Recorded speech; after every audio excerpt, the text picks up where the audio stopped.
Assalamualaikum warahmatullahi wabarakatuh.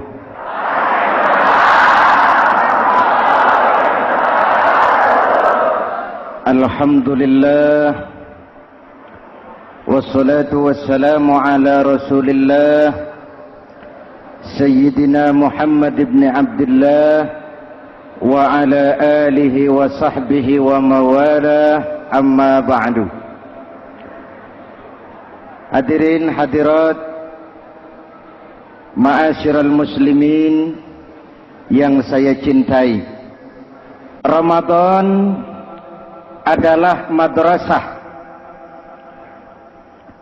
sekolah, tempat di mana kita banyak sekali belajar tentang hidup dan kehidupan, supaya kita lebih siap menghadapi hidup, supaya kita punya wawasan, supaya kita mampu melihat persoalan jauh ke depan, supaya kita tidak terjebak pada keuntungan sesaat tapi merugikan jangka panjang. Malam ini saya ingin mengajak kita semua melihat kurikulum Ramadan. Pelajaran apa yang diberikannya kepada kita? Pertama, Ramadan mengajarkan kita menjadi orang-orang yang sabar, ulet, dan tahan uji. Ini zaman di mana persaingan tajam. Betul? Jangankan jadi pejabat tinggi, jangankan jadi pengusaha sekarang ini, jadi kiai saja kalau tidak sanggup bersaing,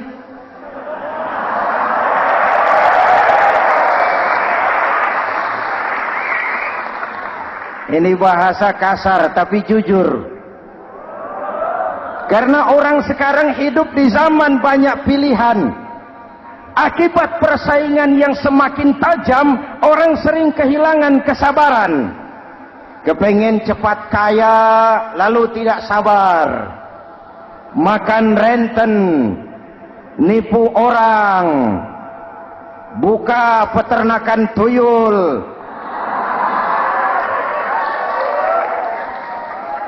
korupsi. Sekarang ini kan lagi santer Bulog Gate jilid 2. Rupanya memang tajam uang Bulog itu. Bulog sudah memakan salah seorang mantan ketuanya, berdoa amang. Bulog sudah memakan seorang presiden. Sekarang Bulog sedang mengarah kepada ketua DPR. Kita lihat hasilnya.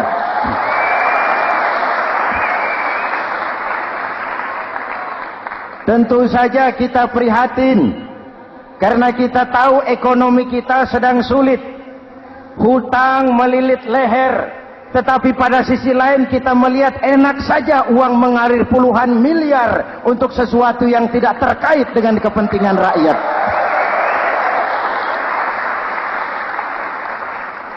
Karena itu puasa mendidik kita sabar, biar lapar melilit perut, biar haus mencekik tenggorokan. Kalau maghrib belum datang, jangan sentuh makanan, jangan ambil minuman, sabar. Betul? Ada waktunya. Lalu lintas itu macet karena kendaraan besar tidak mau ngalah, kendaraan kecil tidak tahu diri. Betul? Antrian di pasar kacau karena yang sudah dapat nggak mau minggir, yang di belakang dorong-dorong. Betul? Dimanapun antrian kacau, Bung. Kalau yang sudah dapat mau dapat lagi, yang nunggu kelamaan, akhirnya dorong-dorongan, kacaulah kehidupan sosial. Puasa melatih kita sabar. Karena sebagai bangsa kita punya latar belakang sejarah. Kita ini bangsa yang ditempa oleh segala macam kesulitan.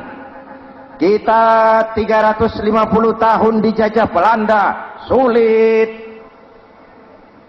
Setelah merdeka, kita dirongrong oleh berbagai macam pemberontakan, susah. Lalu PKI berontak, susah lagi. Lalu berdiri Orde Baru, lama-lama susah lagi. Orde Baru selesai, muncul reformasi, masih susah juga. Kita bangsa yang ditempa oleh kesulitan, bangsa yang tahan bantingan, bukan bangsa yang cengeng. Karena itu mari kita menjadi diri kita. Kita akan gagal kalau kita mau jadi orang lain. Kita akan gagal kalau kita hidup di bawah bayang-bayang orang lain. Jadilah kita diri kita sendiri. Sabar, ulet, dan tahan uji. Inilah kurikulum pertama dari pelaksanaan ibadah puasa. Sehingga dengan dibekali sifat sabar, kita bisa mengendalikan diri. Manusia hebatnya ya. Ayo kita banding-bandingkan. Malaikat, binatang, manusia. Malaikat tidak diberi nafsu, hanya diberi akal. Kalau malaikat tidak pernah salah, wajar. Jibril nggak pernah korupsi ayat. Ini ada ayat bagus, saya pakai sendiri saja ini. Tidak. Malaikat maut tidak pernah salah adres mencabut nyawa orang yang belum waktunya mati. Tidak pernah. Dan itu wajar. Malaikat makhluk tanpa alternatif. Secara instinktif dia diciptakan untuk taat. Sebaliknya binatang diberi otak tapi tidak diberi akal. Binatang hanya diberi nafsu. Kalau binatang tiap hari salah, wajar. Ayam, kalau sudah datang syahwatnya, tidak usah menoleh, ini banyak orang apa tidak? Betul. Kuda keliling kota tidak pakai celana, tenang saja. Betul. Dan wajar, namanya juga binatang. Sedangkan manusia diberikan akal dan diberikan nafsu. Tiap hari terjadi perjuangan. Kadang akal menang, kadang nafsu yang menang. Ketika akal menang, kita lebih tinggi dari malaikat. Ketika nafsu yang menang, kita lebih rendah daripada binatang. Hadirin yang saya cintai, itu pelajaran pertama, sabar, ulet, tahan uji. Lalu pelajaran yang kedua, melahirkan sikap istiqamah, punya stabilitas temperatur batin, istilah sekarang. Soal istiqomah ini saya tidak akan menjelaskan pengertiannya, saya mau cerita saja. Mau dengar nggak? Ini tentang istiqomah.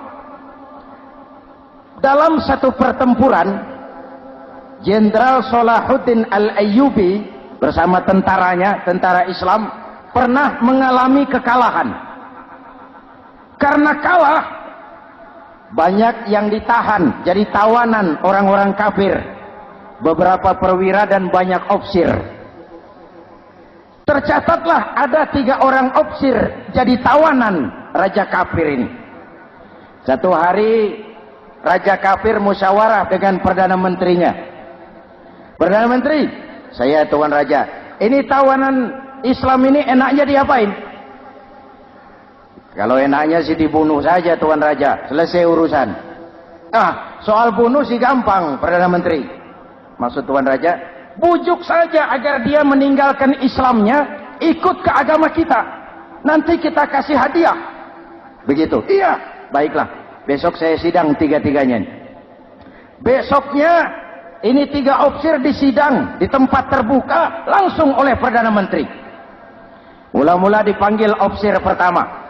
Ofsir pertama, ya Perdana Menteri, sini. Baik. Kamu tahu kamu siapa? Tahu. Siapa kamu? Tawanan. Iya, kalau tawanan bisa diatur kan? Diatur bagaimana? Kamu mau nggak ikut saya bersama Tuan Raja meninggalkan Islam agamamu, mengkhianati saudara-saudaramu sebangsa, setanah air, sekeyakinan? Ikut dengan saya, tinggalkan Islam. Nanti kamu akan saya angkat jadi pejabat tinggi, gaji cukup, rumah cukup, kendaraan cukup, istri cukup. Tapi kalau kamu menolak, kamu akan saya bunuh.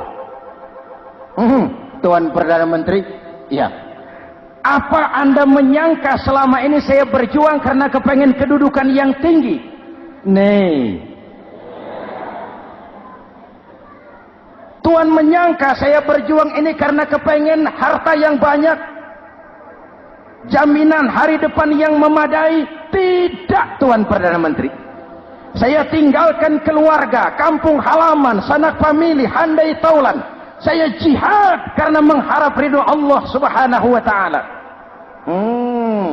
Tapi sekarang kamu tawanan kan?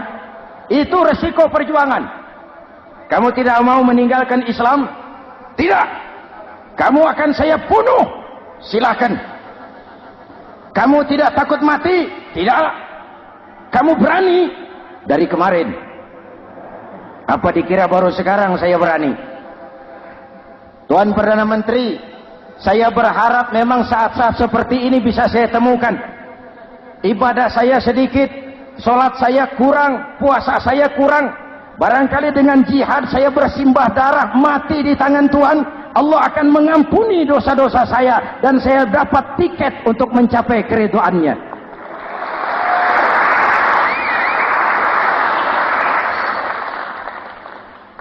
Gila kamu. Biarin. Kalau ini Tuan anggap gila, saya bisa berbuat lebih gila dari ini. Saya bunuh kamu. Bunuh. Algojo. Dipancung. Dio. Ini terlepas kepalanya dari badannya, menggeluntung kepalanya ke bawah, jatuh bergelindingan. Itu kepala lepas dari badan, ngaji, baca ayat Quran, sampai Perdana Menteri bingung. Minggir, minggir, ini ada kepala ngaji. Ayatnya yang dibaca, ya ayyatuhan nafsul mutmainnah irji'i ila rabbiki radiyatan mardiyah. Wahai jiwa yang tenang, kembalilah kepada Allah dengan diridhoi, masuklah ke dalam golongan hamba-hambaku dan masuklah ke dalam surgaku. Matanya terpejam rapat, bibirnya tersenyum, dia gugur sebagai syahid karena membela keyakinan. Dia istiqamah, tidak goyah oleh tawaran jabatan dan kedudukan yang tinggi.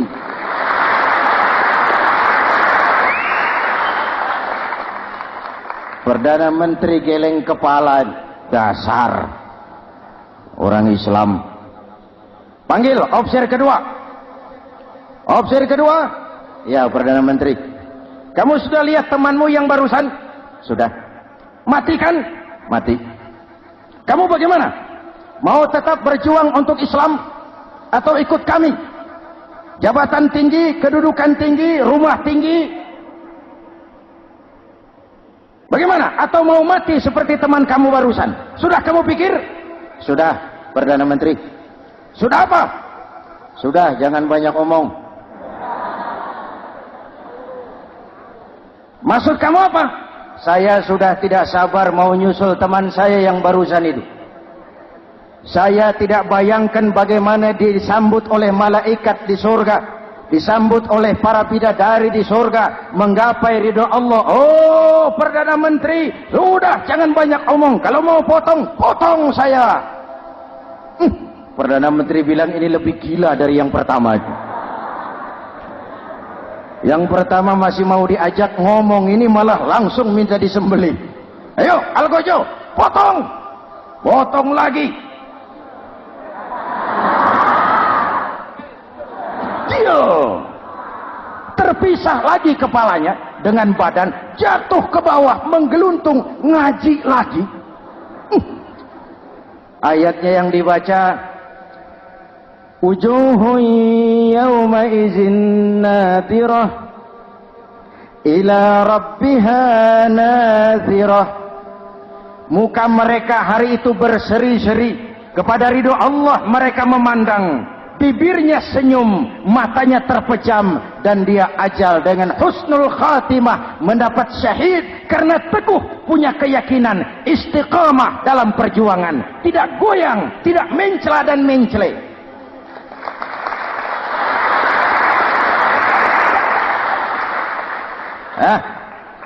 Opsi ketiga, sini. Siap, Perdana Menteri. Kamu sudah lihat nasib 2 orang teman kamu? Sudah. Mati kan? Mati. Kamu mau seperti dia? Oh, tidak, Perdana Menteri. Saya tidak mau mati. Daripada matikan lebih baik hidup. Kamu mau ikut saya? Mau, Perdana Menteri. Mau. Gaji besar, rumah besar, kendaraan besar, istri.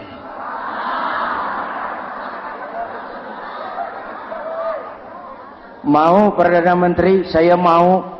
Daripada tidak jadi apa-apa, kan lebih baik jadi apa-apa. Daripada tidak punya apa-apa, kan lebih baik punya apa-apa. Oh, jadi kamu selama ini berjuang karena mau cari apa-apa? Iya. Bagus. Nanti saya musyawarah sama raja. Kamu diangkat jadi bupati di mana? Tunggu ya. Perdana Menteri laporan, Tuan Raja. Ya, ini opsi ketiga kelihatannya baik ini. Dia mau mengkhianati teman-temannya, sebangsa, setanah air, sekeyakinan. Mengkhianati bangsanya, meninggalkan agamanya. Dia mau ikut kita. Kita angkat jadi pejabat di mana dia? Raja senyum. Oh, soal angkat mengangkat sih gampang, Perdana Menteri. Cuma saya pikir-pikir opsi ketiga ini kok tegel-tegelin. Kok sampai hati ya?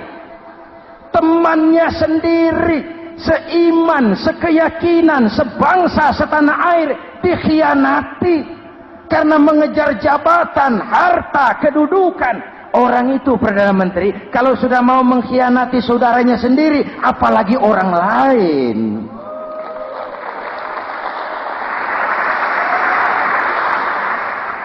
Ini opsi ketiga, ini opsi bejat. Anda bayangkan temannya sendiri dikhianati. Nanti kalau ada kesempatan, kita ditikam dari belakang. Jadi bagaimana Tuan Raja? Malah kalau saya lihat yang 2 yang sudah mati itu orang hebat, Perdana Menteri. Punya pendirian, istiqamah. Malah kalau bisa yang 2 itu dihidupin lagi. Loh, dihidupin bagaimana Tuan Raja, sudah kadang mati. Jadi bagaimana ya opsi ketiga ini? Bunuh. Buat apa piara benalu jadi duri di kaki nanti? Bunuh. Baik, Perdana Menteri kembali. Opsi ketiga, siap Perdana Menteri. Saya jadi bupati di mana? Bupati. Modar sampean. Loh, saya mau dibunuh. Bunuh.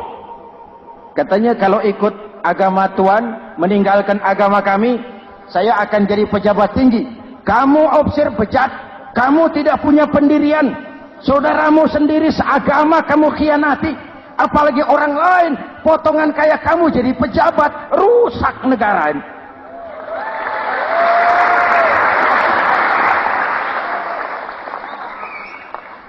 Hadirin hadirat yang berbahagia, saya lanjutkan cerita ini. Nanti kesimpulan diambil sendiri-sendiri. Jadi saya mau dibunuh, Tuan Perdana Menteri. Ya, kamu mau dibunuh. Tidak jadi pejabat. Tidak. Kamu bejat. Bejat kok mau jadi pejabat. Nanti juga kalau kamu jadi pejabat, paling kerjamu memperkaya dirimu sendiri. Paling banter keluargamu dan golonganmu. Rakyat tetap saja tidak terurus.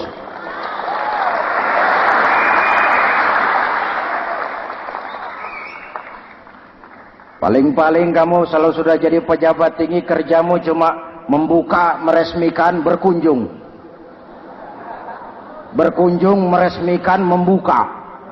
Membuka, meresmikan, berkunjung. Lah kapan kamu ngurus rakyatnya?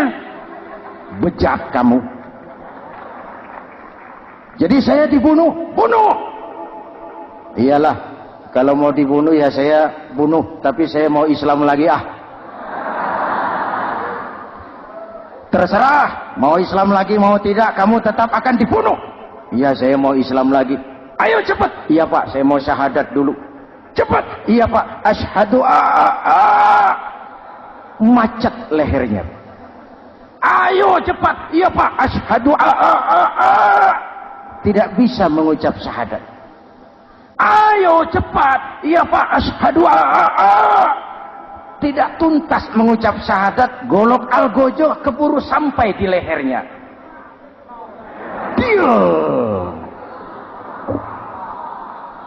Darah mancur, pisah kepala dengan badan, menggeluntung ke bawah. Ngaji lagi. Dia bekas santri, masih bisa ngaji. Cuma ayat yang dibaca lain sama dua temannya tadi. Ayat yang dibaca, afaman haqqa alaihi kalimatul azab, afaman haqqa alaihi kalimatul azab, afa anta tunkizu man finnar. Ini ayat yang dibaca. Orang yang memang sudah dapat vonis akan mendapat azab, bisakah kamu menyelamatkan dia dari neraka? Bertahun-tahun berjuang di bawah bendera Islam untuk kejayaan Islam. Di akhir hayatnya dia tergoda oleh kedudukan dan harta, oleh jabatan dan pangkat. Ia bergeser, imannya rapuh, hilang istiqomahnya, ditinggalkan agamanya, dan dalam keadaan begitu dia mati. Dia su'ul khatimah. Na'udzu. Hadirin, apa guna saya ungkapkan ini? Mari kita belajar. Perlu stabilitas temperatur batin.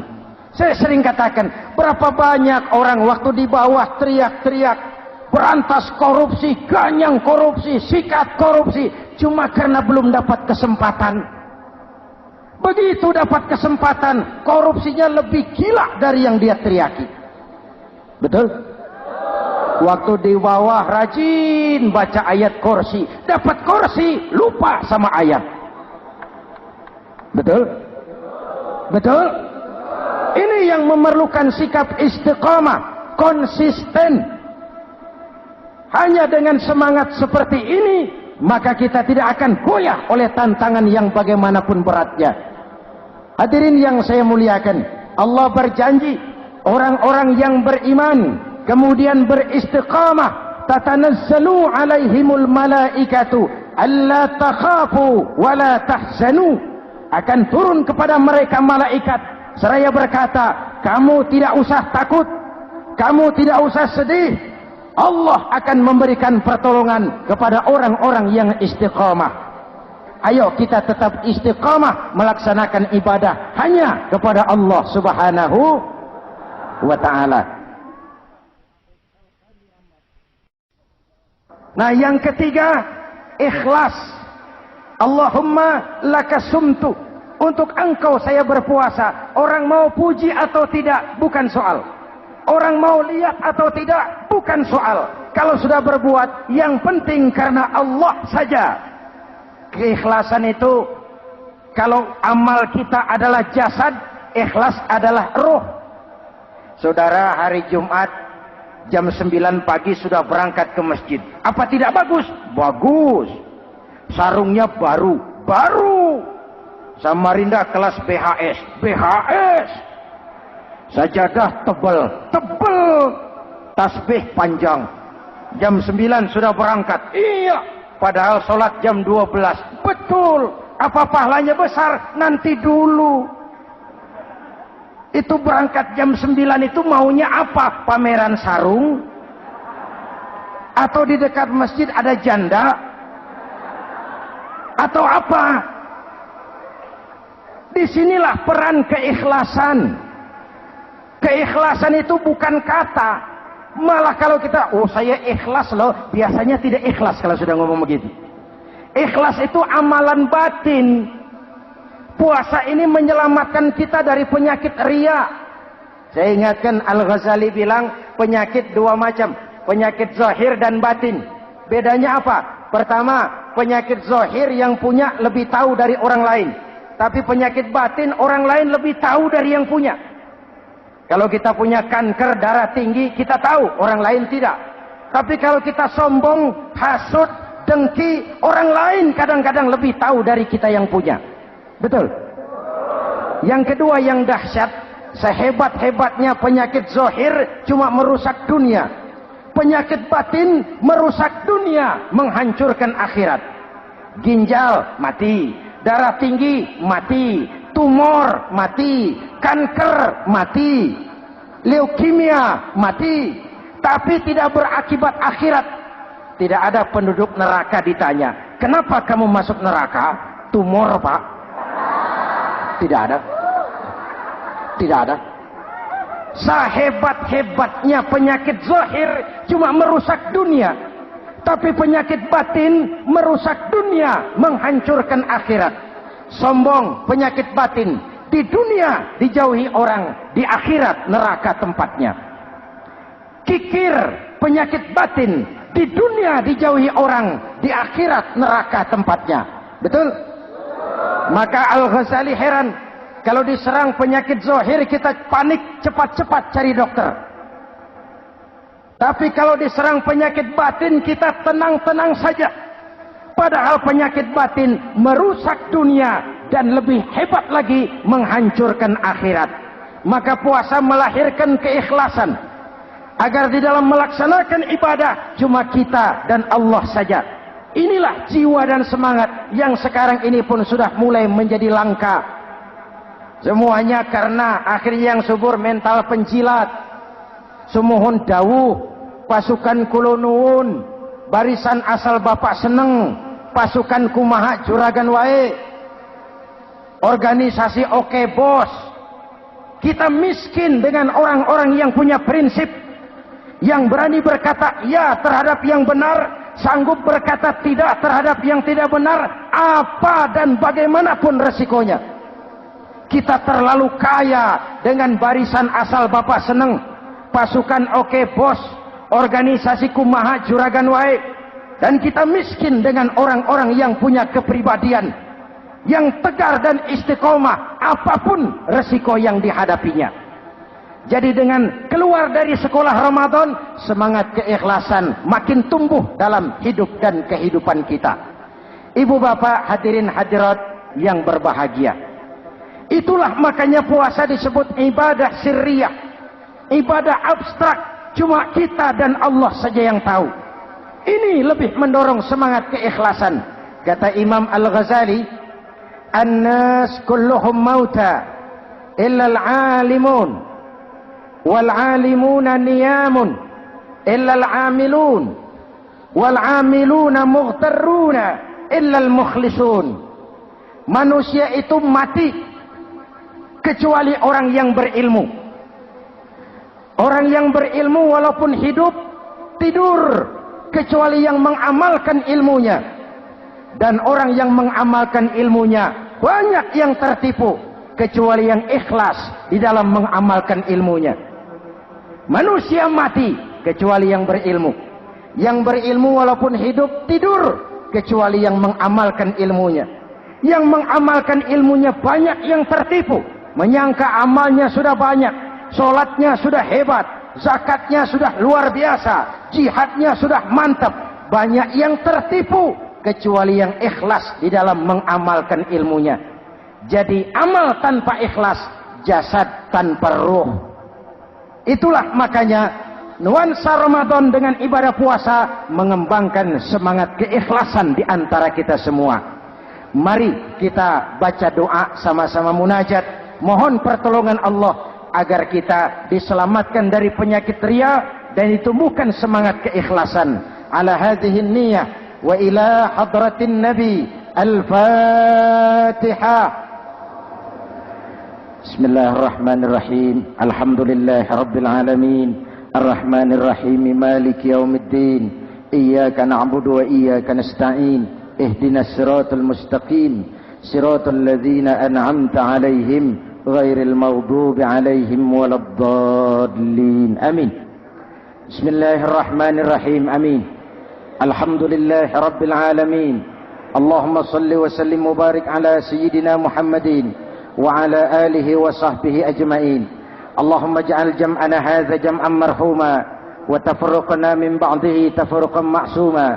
اللهم اجعل جمعنا هذا جمعا مشكورا وتفرقنا من بعضه تفرقا مغفورا. اللهم اجعلنا من السعداء المقبولين ولا تجعلنا من الأشقياء المردودين. ربنا تقبل منا صلاتنا وصيامنا وقيامنا وتخشعنا وتعبدنا وتضرعنا وتمم تقصيرنا برحمتك يا أرحم الراحمين. اللهم أصلح من في صلاحه صلاح المسلمين. اللهم أهلك من في هلاكه صلاح المسلمين.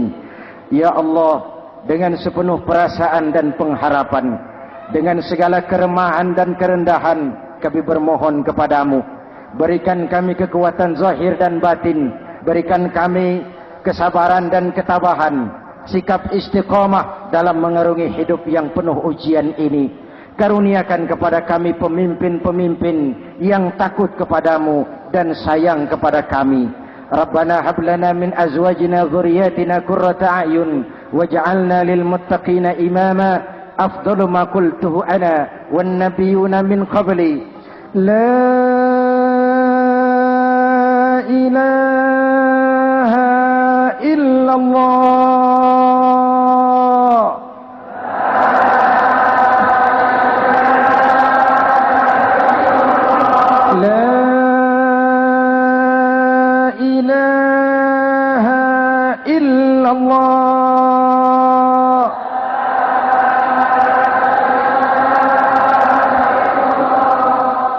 Muhammadur Rasulullah.